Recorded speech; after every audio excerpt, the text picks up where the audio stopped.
বন্ধুরা, স্বাগত তোমাদেরকে টমটম টয়েসে। কেমন আছো বন্ধুরা? আমরা বন্ধুরা তো খুবই ভালো আছি। তোমরাও ভালো আছো তো? আমরা গল্প দাদুর আসরে চলে এসেছি। আমিও চলে এসেছি, আমিও চলে এসেছি। দিদি দিদি, আমিও চলে এসেছি। দাদু দাদু, ও দাদু, গল্প শুরু করো না।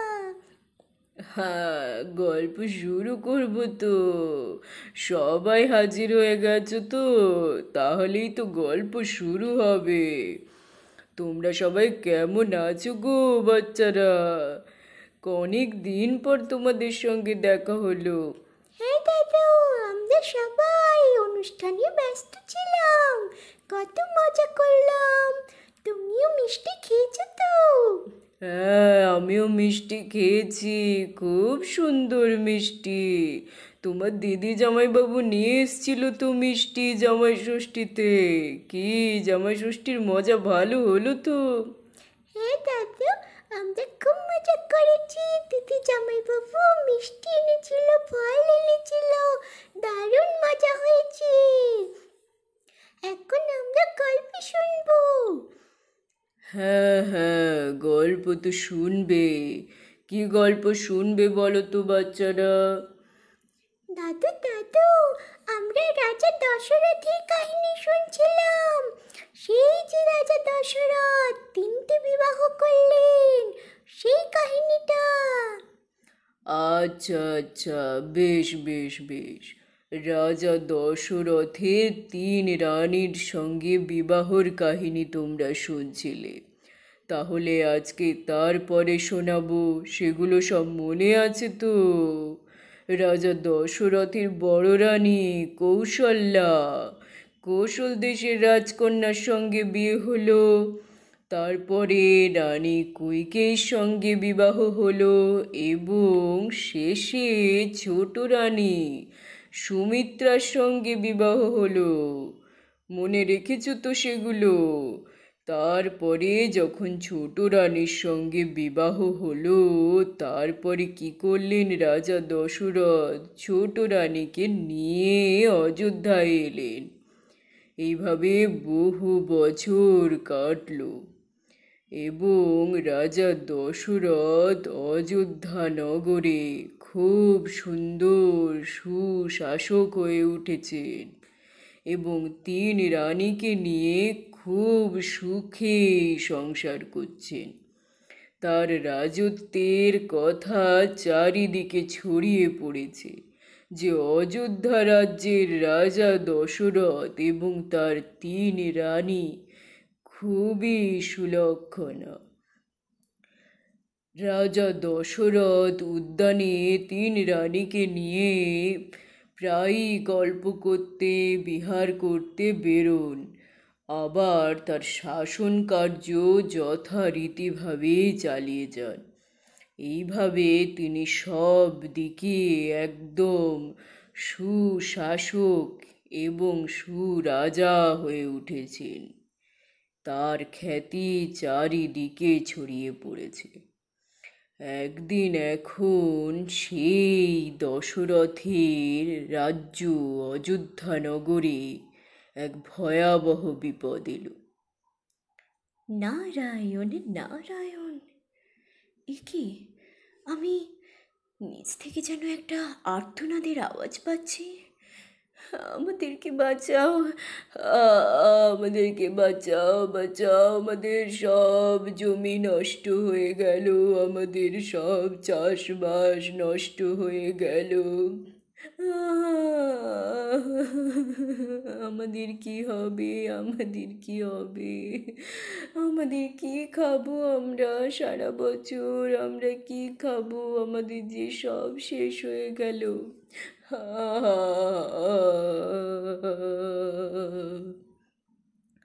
নারায়ণ নারায়ণ, এ কি? তোমরা এমন আর্তনাদ করছো কেন গ্রামবাসী? তোমরা কেন এমন আর্তনাদ করছো? এই অযোধ্যা রাজ্যের রাজা দশরথ বড়ই সুশাসক, তার খ্যাতি চারিদিকে ছড়িয়ে পড়েছে। হ্যাঁ নারদ মুনি, আপনি ঠিকই বলেছেন, কিন্তু হঠাৎ আমাদের রাজ্যে এমন প্রবল খরা দেখা দিয়েছে, আমাদের সমস্ত কিছু নষ্ট হয়ে গেছে। আমাদের মাটিতে এক ফোঁটা জল নেই, মাটি একেবারে ফুটে ফাটা হয়ে সমস্ত গাছ, সমস্ত ফসল নষ্ট হয়ে গেছে। আমরা কি খাবো, আমরা কি খাবো? আপনি আমাদের সাহায্য করুন, আমাদেরকে ভরসা দিন, দেবতার আশীর্বাদ আমাদের পাইয়ে দিন। বেশ, আমি কিছু না কিছু তোমাদের জন্য অবশ্যই চেষ্টা করব। এই বলে নারদ মুনি গেলেন রাজা দশরথের কাছে। নারায়ণ নারায়ণ। রাজা দশরথ, আপনি কি শুনতে পাচ্ছেন? আপনার চারিদিকে অযোধ্যা নগরে গ্রামবাসীদের আর্তনাদ কি আপনি শুনতে পাচ্ছেন? ওরা যে প্রবল দুঃখে আছে, আপনি কি সে খবর পাননি? আপনি কি এখনো সে খবর পাননি? ওদের সাহায্য করুন রাজা দশরথ। কি হয়েছে নারদ মুনি, আমাকে বলুন, গ্রামবাসীদের কি হয়েছে? ওরা কেন এমন আর্তনাদ করছে? আমি তো আমার গ্রামবাসীদের যথেষ্ট খেয়াল রাখি, কিন্তু বেশ কিছুদিন আমি অনেকগুলো কাজের মধ্যে আর খেয়াল রাখতে পারিনি। আপনি কি কিছু শুনেছেন কি হয়েছে? হ্যাঁ রাজা, আপনার রাজ্যে খরায় সমস্ত ফসল নষ্ট হয়ে গেছে গ্রামবাসীদের। আপনি সাহায্য না করলে ওরা যে একেবারে একেবারে ধ্বংস হয়ে যাবে। ওরা প্রবল আর্তনাদ করছে, আপনি ওদের সাহায্য করুন রাজামশাই, আপনি ওদের সাহায্য করুন। ধন্যবাদ নারদ মুনি, আপনি আমার বড়ই উপকার করলেন। গ্রামবাসীদের খবর দিয়ে আপনি আমায় সচেতন করলেন। আপনার কথা আমি নিশ্চয়ই রাখব। আপনার কাছে আমি এটাই আশা করি রাজা দশরথ, আপনি বড়ই সুশাসক হিসেবেই পরিচিত। আজ তাহলে আমি বিদায় নিচ্ছি। নারায়ণ নারায়ণ, নারায়ণ নারায়ণ। এই বলে নারদ মুনি স্বর্গের উদ্দেশ্যে পাড়ি দিলেন এবং রাজ্যের এই অবস্থায় রুষ্ট হয়ে রাজা দশরথ তৎক্ষণাৎ রথে চড়ে পাড়ি দিলেন ইন্দ্রদেবের কাছে। ইন্দ্রদেবের এই কোন রকম প্রতিশোধের জন্য তার রাজ্যে এমন খরা নেমে এসেছে সে কথা জানতে তিনি রথে চড়ে একেবারে ইন্দ্রর রাজ্যে চললেন স্বর্গে।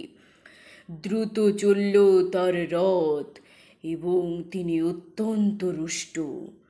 তার রুষ্টতার কারণ যে তার রাজ্যে এমন খরা হওয়ার কি কারণ হতে পারে, ইন্দ্রদেব কেন রুষ্ট হলেন, তাই উনি জানতে চান। তাই উনি দ্রুত বেগে চললেন ইন্দ্রদেবের কাছে এবং স্বর্গের ইন্দ্র রাজ্যে উনি পৌঁছে ইন্দ্রদেবের সঙ্গে দেখা করলেন। হুঙ্কার দিয়ে ডাকলেন ইন্দ্রদেবকে। ইন্দ্রদেব, ইন্দ্রদেব, আপনি আমার অযোধ্যা রাজ্যে কেন খরা সৃষ্টি করেছিলেন? আমার পূর্বপুরুষ রঘু যখন আপনাকে হারিয়ে অযোধ্যায় নিয়ে গিয়েছিল তখন আপনি কথা দিয়েছিলেন অযোধ্যা রাজ্যে কোনোদিনও বৃষ্টির অভাব হবে না। তবে কেন এমন হলো, কেন এমন হলো বলুন। আপনি শান্ত হন রাজা দশরথ, আপনি শান্ত হন। আমি তো কিছুই বুঝতে পারছি না। আমার কারণে আপনার অযোধ্যা রাজ্যে খরা নামতে পারে না। আমার বাহন ঐরাবত আর আমি কোনো অভিশাপ দিইনি আপনার রাজ্যে, কোনো অভিশাপ দিইনি। এ বোধহয় শনিদেবেরই কাজ। আপনি শনিদেবের কাছে গিয়ে জিজ্ঞেস করুন। শনিদেবের রোহিণী নক্ষত্রের ওপরে দৃষ্টি পড়েছে, তাই আপনার রাজ্যে এমন খরা দেখা দিয়েছে রাজা দশরথ। আপনি শীঘ্র যান শনিদেবের কাছে, তবে খুব সাবধান। শনিদেবের দৃষ্টিতে যেই পড়ে সে পুড়ে ছাই হয়ে যায়। ধন্যবাদ ধন্যবাদ ইন্দ্রদেব। আমি তবে শনিদেবের উদ্দেশ্যেই যাব, আমি যাব। এই বলে রাজা দশরথ ইন্দ্রদেবের কাছ থেকে বিদায় নিয়ে চললেন শনিদেবের কাছে। শনিদেবের কাছে উনি দেখা করে জিজ্ঞাসা করতে চান, কেন এমন হলো? অযোধ্যা রাজ্যে কেন এমন খরা নেমে এলো? বুঝতে পেরেছো তো বাচ্চারা, রাজা দশরথ কত বড় শক্তিশালী এবং কত বড় যোদ্ধা। হ্যাঁ দাদু। হ্যাঁ, শুধু বুঝলে হবে না, গল্পগুলো কিন্তু মনে রাখতে হবে। রাজা দশরথের কাহিনীগুলো মনে রাখবে। হ্যাঁ দাদু, আমরা মনে রাখবো। তুমি তাহলে আমাদেরকে পরের দিন আবার কি শোনাবে? আজকের কাহিনীটাও দারুণ ছিল। শনিদেবের কাছে গিয়ে রাজা দশরথ কি বলবে? হ্যাঁ, পরের দিন তোমাদের শোনাবো রাজা দশরথ শনিদেবের কাছে গিয়ে কিভাবে জিজ্ঞাসা করলেন।